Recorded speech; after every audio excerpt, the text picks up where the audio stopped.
All right, so welcome to the deep dive. You sent us this text, and it's all about this hidden power, this power that shapes reality. Hmm. We're both pretty fascinated, I gotta say. I mean, it's something that, well, a lot of us think about, I think, those sort of unseen forces that kind of like influence our lives Yeah. and the bigger picture of everything. Right. Like, why are we here? What's it all about? I mean, it definitely caps into that human need to understand. Yeah, exactly. Not just like what's happening, but like why is it happening? So we dove into this text and it's well, it's a lot to unpack. It is. But let's see what it has to say about this whole hidden power thing and get this, okay? The author claims that our typical image of God is like completely wrong. Oh yeah, Hmm. yeah. That's definitely one of the more attention grabbing claims right out of the gate. It is. Instead of thinking about a being, up in the clouds looking down on us, Hmm. they're saying that God is like an internal force, Okay. the very energy that's driving our thoughts and emotions. Huh. That's a big shift, isn't it, from like the traditional view? It is. It kind of makes me think about like I don't know, Eastern philosophies where the divine is often seen as like, a universal energy or something like that. But this text seems to be like taking it in a different direction. It's less about religion, I think, and Oh, and more about each individual like having this creative power within, which is a bold idea okay. for sure. Okay, so we all have this like potential power. Right. But the text doesn't like stop there. It goes on to claim that like a powerful elite, they're already in on this secret Right. and they're using it to like shape reality for their own benefit. Honestly, that part almost sounds like a conspiracy theory to me. It can definitely sound that way, I think, on the surface, Hmm. but the text is drawing parallels to the law of attraction, and arguing that our consciousness is literally a force that shapes the world around us. Okay. And they're suggesting that this elite, understands this and uses it to control the masses, to Wow. maintain systems of inequality. Wait, hold on. The text actually says that. Like they give specific examples of how this like supposed control works. They do give some examples, yeah, but it's really important to remember that this is just one perspective, right? Right. That's Yeah. being presented in the text. Okay. This is not necessarily like a proven fact. The author actually encourages encourages readers to like critically evaluate these claims, Right. which is something I think we should all do when we're encountering kind of bold ideas like this. Yeah, absolutely. It's like, is there like a secret society out there pulling the strings, or is this more about how like our individual thoughts might be like influencing our own lives? But even if we set aside like the elite for a second, the idea that our thoughts themselves are actually impacting reality is pretty mind blowing, Oh, right? it is, yeah. The text argues that that thoughts aren't like just these abstract things floating around in our heads. Mhm. They're actually like vibrations that are interacting with the universe. It's a fascinating concept. It is. Think of it like this: each thought is like a kind of an energetic seed, right? Mm-hmm. That that we plant in the field of reality, and just like a seed, it has the potential to grow and influence, the world around us. Okay. I'm picturing that analogy from the text. Yeah. The stone creating ripples in a pond. Exactly. Each ripple is like the impact of a single thought Right. expanding outward. Yeah. It's a powerful image for how our individual thoughts might be contributing to the collective reality that we all share. So if that's true, does that mean if I think really hard about winning the lottery? Now, hold on. It's not quite that simple. The text is careful to point out that it's not just about like wishful thinking. Right. It's about um, it's about alignment, Us. aligning our thoughts and our emotions Mhm. for this creation to really work. Ah, right. They emphasize that like conflicting thoughts and feelings they create like mixed signals, Right. which like messes up the manifestation process. Right. Like you might want wealth, right? But also have a deep fear of scarcity at the same time. And that's a really common experience, I think. wouldn't you say? Oh yeah, all the time. Wanting something, desperately, Hmm. but then deep down you're doubting you'll ever get it. Yeah. So are you saying that our emotions like actually give power to our thoughts, Right. like they're like amplifying them? That's a great way to put it. Yeah, and this leads us to what might be the most uh, paradoxical idea in the whole text: Okay. wanting without needing. Yeah, the whole detachment thing. The text really like hammers that home, you know, as the key to like unlocking this inner power. Hmm. But how can you truly desire something without needing it? Doesn't that just make you like apathetic? It's a subtle concept. I'll grant you Yeah, that. yeah. But think of it more like trusting the universe, right? Okay. To deliver what's meant for you. Okay. It's about surrendering control, but but with a clear intention, Yeah. like a delicate balance, to be sure. So it's like you're setting a clear goal, but then letting go of the how and the when. Yeah, I think so. That sounds incredibly difficult, It is. especially if it's something you like really really want. It definitely challenges our usual way of thinking about achieving our desires. Hmm. But the text argues that this detachment it removes the barrier of need, Okay. allowing that creative energy to flow more freely. Okay, that makes sense. So to recap for our listener, we're diving into this idea that we all have this inner power to shape reality, right? Yeah. It's about like tapping into this internal force, Hmm. aligning our thoughts and our emotions, and then detaching from the outcome. Exactly. And we can't forget about that whole other layer, right? Yeah. About the elite potentially using this knowledge for their own gain. Right. It's a fascinating and somewhat unsettling claim that will leave our listener to ponder. It definitely makes you wonder if our thoughts really have this creative potential. What Mhm. responsibility comes with that, and how might you, our listener, how might you consciously harness this power in your own life? It's a big question to consider as we move forward. Absolutely. And before we continue, I'd like to add that the text doesn't shy away from the complexities involved in actually mastering this power. Right. Because let's be honest, if it were as easy as just like thinking positive thoughts, wouldn't we all be like living our dream lives by now? Yeah.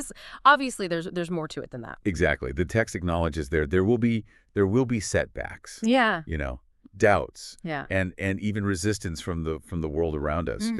It's not a quick fix. It's a journey of self-discovery and transformation. A journey. I like that. So let's keep going and see where this path takes us. We'll be back in just a moment to explore more of this fascinating concept of inner power. So welcome back. Before the break, we were talking about how thought can be like a creative force, even if we're like, not aware of it. Right. It's almost like are we all just like mini gods walking around shaping reality without even realizing it? It's a pretty heady concept, right? Yeah. The text is really challenging, our usual assumptions about how the world works, Mm. suggesting that most of us are unknowingly creating our reality all the time, Yeah. but not necessarily deliberately or intentionally. So it's less about like some mystical power or something, Eh, and more about like understanding the energy that we're kind of putting out into the world. Like Yeah. maybe we're attracting certain experiences without even realizing it. Precisely. The text uses this really helpful analogy of a radio transmitter. Yeah. Okay. We're, Yeah. we're constantly emitting signals, right? Hmm. Thoughts, emotions, beliefs. And the universe is like this giant receiver picking them up and reflecting them back in the form of our experiences. Okay. Okay. Sorry, I'm starting to get the picture. But if that's true, how do we like actually control those signals? It's not like we can just like switch our brains off. Right, exactly. Hmm. The text emphasizes the importance of mental discipline, Mm. and becoming more conscious of the thoughts that we allow to kind of dominate our minds. Oh, okay. Practices like meditation and mindfulness are suggested as ways to cultivate this awareness. So instead of like letting our thoughts just run wild, we need to be more like intentional. Yes. More selective about what we focus on. Exactly, yeah. It's about shifting from a passive state of mind to an active, creative one. Okay. And this is precisely what the text claims the so-called elite, Right. understand and practice. Hmm. They've learned to harness the power of their minds Yeah. to shape reality according to their desires. Which brings us back to that whole debate about the elite and their supposed like control over the world, right? Yeah. It's easy to dismiss it as just a conspiracy theory. But the text argues that they're just using the same principles that are available to all of us, Hmm. just on a larger scale. That's the intriguing part, right? If this Yeah. idea, holds water, the implications are huge. Yeah. It means that the power to change our individual lives and maybe even the world at large lies within each of us. Wow. That's a lot to take in. But let's break it down a little bit. The text talks about the importance of mental clarity. What exactly does that mean in this context? It's about cultivating a mind that's focused, disciplined, and free from the clutter of negative or limiting thoughts. Hmm. The text argues that this mental clarity is essential for directing our creative energy effectively. Yeah. Think of it like trying to hit a target with a bow and arrow, right? Okay. If your aim is shaky, you're unlikely to hit the mark. Okay. Yeah, I like that analogy. But how do we achieve that level of mental clarity? Yeah. It's easier said than done, right? Yeah. Especially with all the distractions and stress of like modern life. You're absolutely right. The text doesn't it doesn't offer any like quick fixes or anything. Right. It's about a gradual process of self-awareness and mental training. Okay. It stresses becoming more mindful of our thoughts, Mm-hmm. observing them without judgment Mm-hmm. and gently redirecting them when necessary. So instead of our minds mastering us, we need to become masters of our own minds. Exactly. And that mastery, it takes practice, it takes patience, and it takes a willingness to confront uh, our own internal resistance. Right. It's about recognizing that our thoughts aren't necessarily truths, Hmm. but rather products of our conditioning, Right. our beliefs, our past experiences. And once we start to see our thoughts that way, then we can choose which ones we want to empower, which Yeah. ones to cultivate and nurture. Precisely. We become more conscious creators of our own reality. The text suggests that this is a skill that can be developed over time with effort and the right tools. But it's not some like innate talent that some people have and others don't. Right. It's something that we can all like learn and cultivate. That seems to be the message that the author is conveying. Mm-hmm. And it's a message of empowerment. Mm-hmm. It reminds us that we have more control over our lives and destinies than we often realize. That is powerful, but it also raises some tough questions, like Yeah. if our thoughts are so powerful, why aren't we all living our dream lives? Why do we still struggle, face setbacks, and experience negative emotions? Those are great questions. Yeah. The text acknowledges that it's not always a simple or straightforward process. Mm-hmm. There are many factors at play. Right. Subconscious beliefs, Yeah. karmic patterns, the collective energy of the world around us. So it's not like we can just like snap our fingers and magically manifest whatever we want. It would be nice, wouldn't it? Yeah. But the text suggests that the more we understand these principles, the more we cultivate, mental clarity, emotional alignment, the more open we become to creating a reality that's aligned with our deepest desires. So it's a journey, a process of self-discovery and transformation. Yeah. And even though the text talks about this elite group, the author seems to believe that this journey is for everyone.